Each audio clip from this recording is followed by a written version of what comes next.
Yo, what's up mga Lods? It's Mega Peps TV. Ito mga Lodi pagkumparahin natin si Mr. Vince Dizon sa kanyang pagpunta sa Ilocos Norte at saka pagpunta niya po dito sa amin sa Davao City. Ukol po dito sa investigasyon na ginagawa po nila diyan po sa mga ghost projects, flood controls.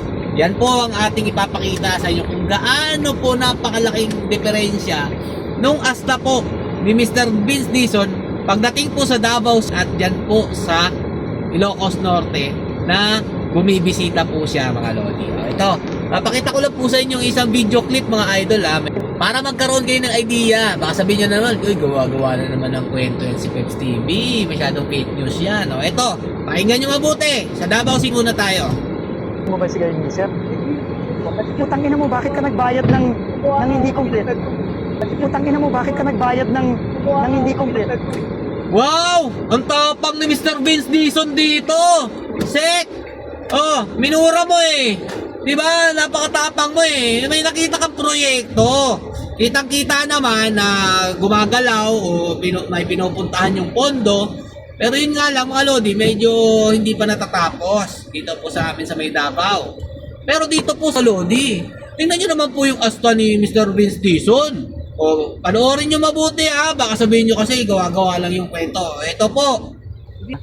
Tapos, kasi nga, naubos yung pondo. Bitin yung pondo. Walang yung pondo o ano. Hindi ko na alam kung bakit. Wala pa ako nun. Sir, so, review, sir. Sir, itanong ko lang. So, bakit kailangan piece by piece po yung project, sir? Yun nga din yung tanong ko eh. Bakit ganun? Ang problema nga, sinasabi sa akin ng mga matagal na sa DPWH. Oh, bakit ang lumanay mo naman yan, Sek Dizon? Akala ko ba napakatapang natin? May paninindigan, walang kinikilingan. Pero bakit ganyan yung naging asta mo dyan sa Ilocos? Sabihin nyo pa, hindi natapos kasi nagkulang po yung budget. Wow! Ang galing talaga. So wala ka pa iimbestigahan. Bakit nagkulang ang budget na binigyan naman niya ng pondo? Saan napunta yung pera na yan? Bakit yung 50 million, 30 million lang yung nagasta at puro poste lang mga idol? Yan po yung katanungan natin. Bakit sasabihin mo dyan sa Ilocos Norte? Wala ka pa nung time na yun. O, di ba? Bakit?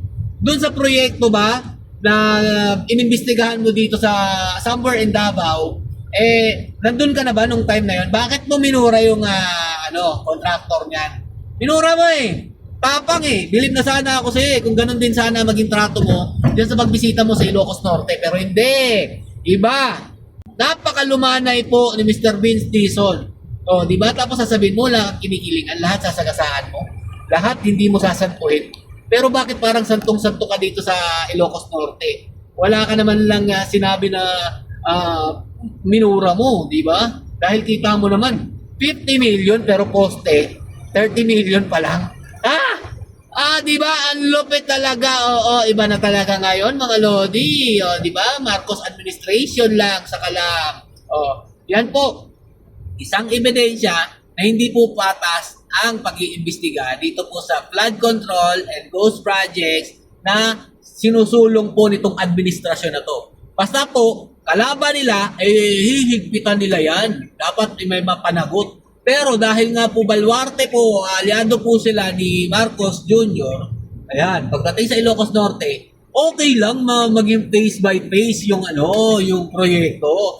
Okay lang na mawala yung mga pondo. Re-requestan na lang natin yan ng panibago, di ba? Ang lupit! Woo! Grabe ka talaga. Mr. Vince Dizon, sana mapanood mo to. Pakita natin yung ikaw versus ikaw. Yan yung dapat makita kung gaano ka kabayas mag-imbestiga. Nandito lang po muna mga idol.